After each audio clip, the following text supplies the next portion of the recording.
Today, we will look into the case between Ahmad Farid bin Muhammad Idrus, who is the claimant, versus Rajaya Starbucks Coffee House Company Sanjaya Berhad. The organization is located at Kelana Jaya, Petaling Jaya, Selangor. It is a coffee house chain. On 15th October 2016, the claimant was first employed in the company, and the last position of the claimant in the company was as a store manager.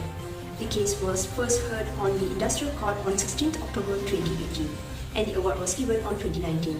The claimant was charged with the respective misconducts, which are reporting to duty date on 7th, 13th, 14th, 18th, 19th, 21st, 26th, and 30th October 2016 without informing his immediate superior, asking his managers to clock in for him on the days he was late for work, and sharing his point of sale POS password with his assistant store manager and chief manager, thereby has violated the company's cash handling and register policy and procedure. Now, let's look at the chronology of the case. On 15th October 2006, the claimant commenced employment with the company as a full-time barista. On 1st October 2013, the claimant was promoted as store manager grade CC-C1. On August 2016, the claimant was transferred to Paradiga Mall branch. On 31st October 2016, the company's second witness, Joanne Herman Christopher, who is the company's district manager, visited the claimant's store at Paradiga Mall and was informed by the company's first witness, Nur Faridin, who is the shift manager, that the claimant had revealed POS password to her on several occasions in order to sign in on behalf of the claimant. Then on the 3rd November 2016, the claimant was asked to attend the meeting at the company's headquarters in Berjaya Times Square. There are several incidents that took place on 4th of November 2016. Firstly, the claimant attended the meeting and the claimant was questioned on his reporting for duty date on 7th, 13th, 14th, 18th, 19th, 21st, 26th, and 30th, and the allegation of revealing his branch computer system identification ID and POS password, which were given only to the claimant, and the claimant put in writing his explanation known as voluntary statement and admitted his misconducts. Company terminated claimant with immediate effect on the ground of serious misconduct and issued a letter of dismissal. Now, let's look at the issues to be addressed in this case. In this case, the issues to be addressed are firstly, whether the claimant's dismissal is with just cause or excuse.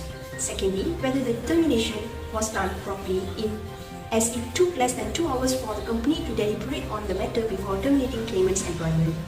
Counsel for the claimant submitted that the claimant was not given enough opportunity and time to answer to the allegations against him. Counsel also submitted that no show cause notice was given to him and no due process of domestic inquiry was held to investigate about the allegations. For the charge 1, the claimant was questioned on his attendance record, which is reporting duty late on 7, 13, 14, 18, 19, 21st, 26, and 30 October 2016 without informing his immediate superior, and before he asked his manager to clock in for him because of some occasions. The claimant admitted that he reported to work late on various occasions and he had requested by the CO1 to clock in on his behalf. On those occasions, the claimant gave evidence that he had in the voluntary statement on 18, 19, 21, and 26 October 2016. He assisted CO1 to bank in cash at Maybank Kelana Jaya as she was not well and she did not own a vehicle. As for 7, 13, and 14 October 2016, the claimant gave evidence that he has already informed CO3 that he was late on those occasions because he had to return stock items to the company's stores because he was the only person with vehicles. Claimant not produced any evidence to support the contentions by calling the other stores personnel to support his contentions that he was late because he went to other store to return the good, but CO1 are available to be examined at trial because of his late on 18, 19, 21st, and 26 October 2016 because he had to assist CO1 to bank in cash sales for her.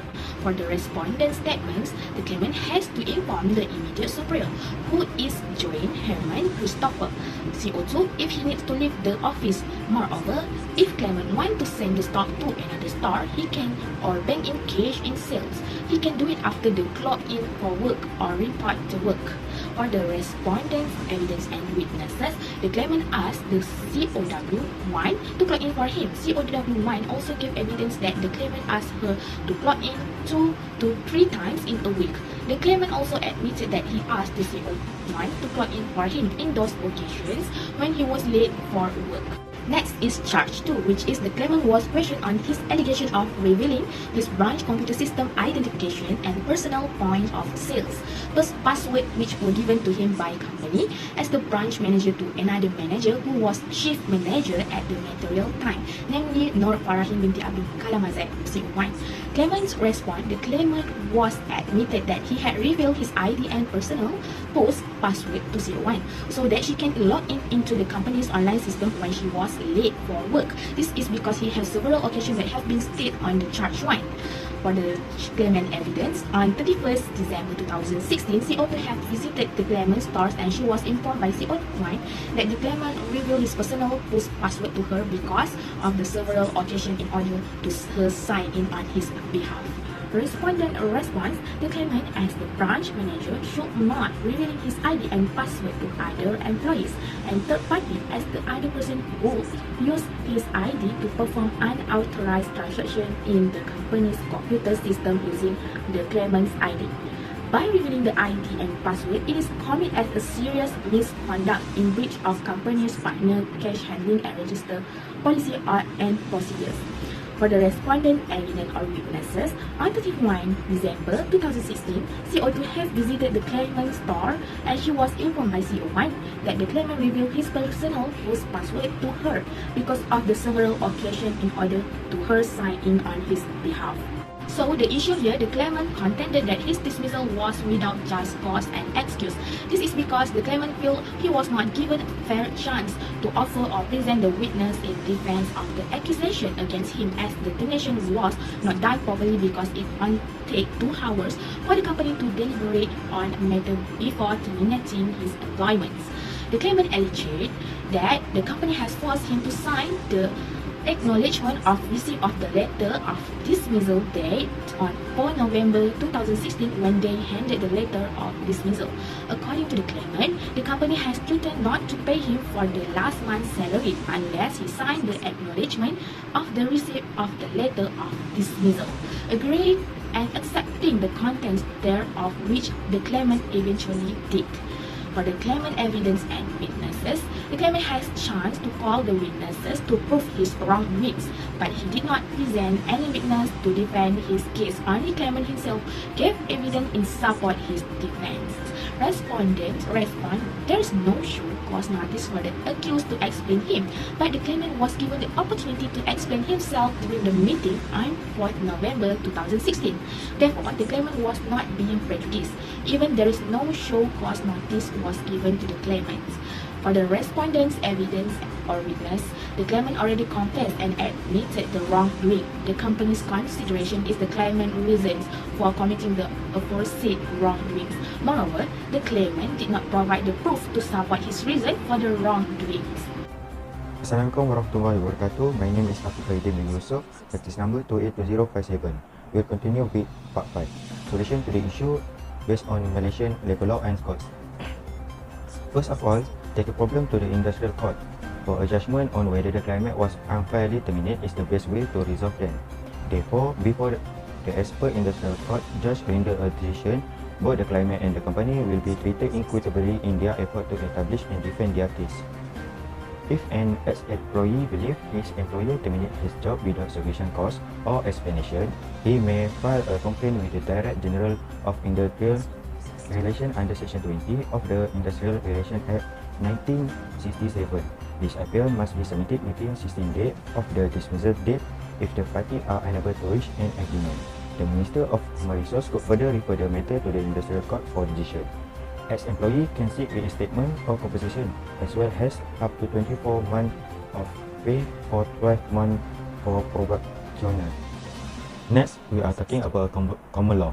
Implied term in employment contract. In this case, employee shall have the duty to exercise reasonable care and skill in the performance of his duty. The claimant found reporting duty late on 7, 13, 14 and 18, 19, 21, 26 and 13 October 2016 without informing his immediate superior and asking his manager to clock in for him when he was late for work. Here, the claimant failed to execute his responsibility of his position in the company, resulting evident on his misconduct. Next, an employee shall have a duty to obey all lawful and reasonable orders given by his employer with respect to the performance of such function within the scope of his employment. The claimant had shared his post password with his assistant store manager and shift manager, therefore violated the company cash handling and register policy and procedure. When the claimant was given chance to call the witness, he is not doing so during the trial. Therefore, this shows that he has disobeyed the orders that are given by his employer. Next, we will continue with Code of Conduct for Industrial Harmony 1975. Based on Clause 41, procedure for disciplinary action, an employee should ensure that a fair, effective and expeditious procedure is established in consultation with the employer, the representative or trade union as appropriate. The employer should define and make known to each employer the rule of work and the disciplinary action which may follow if they are broken. Penalty should be graduated according to the seriousness of the offence. An employee should not, except in case of gross misconduct, be dismissed for the first offence. In the case, Joan Herman Christopher, who was the company district manager at the material time, gave evidence that if the claimant need to leave the office, he must inform her. Thus, the evidence presented by the claimant is an attempt to mislead and cheat the employer of the employee tardiness and attendance. Next, based on Clause 3, partner must use their own partner number and password when logging into the system. This password is given to no one, as it is the only code that will allow access to the cash handling register system. Thus, the claimant has committed a serious misconduct by giving his post number to others. That's all for me. Thank you. Let me continue with the part 6, which is titled Solution to the Issues Based on Case Precedents or Case Law.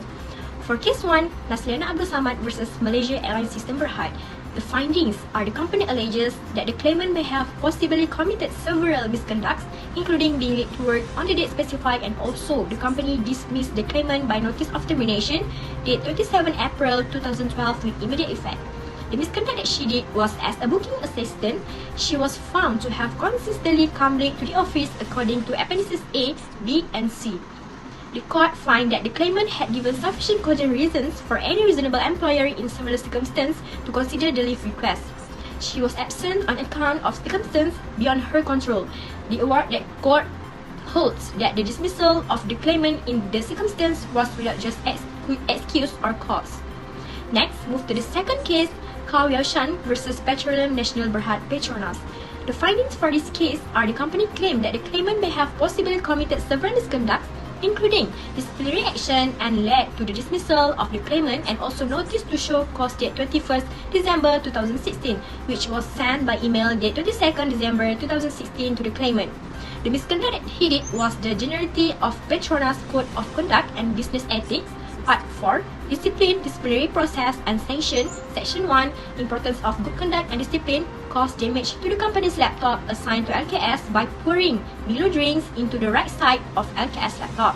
Moreover, the court considered the view of this court that it's unreasonable to expect the respondent to have continued the claimant's employment. The award that the claimant claimed is hereby dismissed by the court. For the last case, that is Umar bin Abdullah versus Tenaga Nasional Berhad.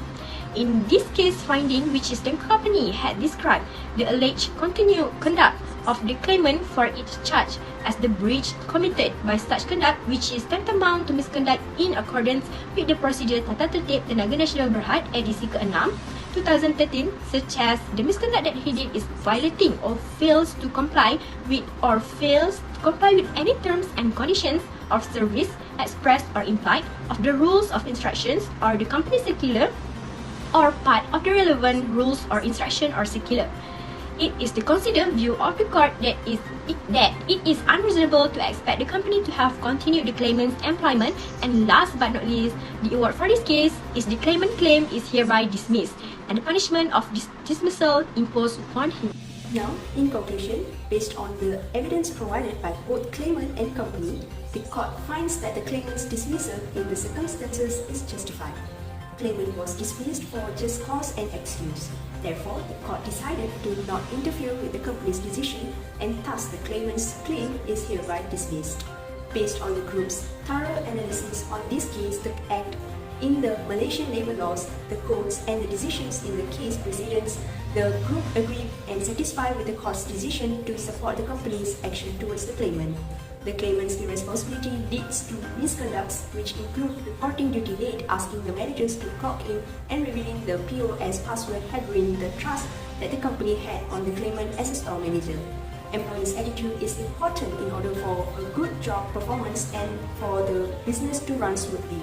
Contract breach leads to psychological contract violation, which results in attitudinal responses such as reduced organizational commitment and increased negative attitudes towards work. In this case, the claimant also shows lack of commitment towards his work as he constantly reported late to duty and revealed the POS password.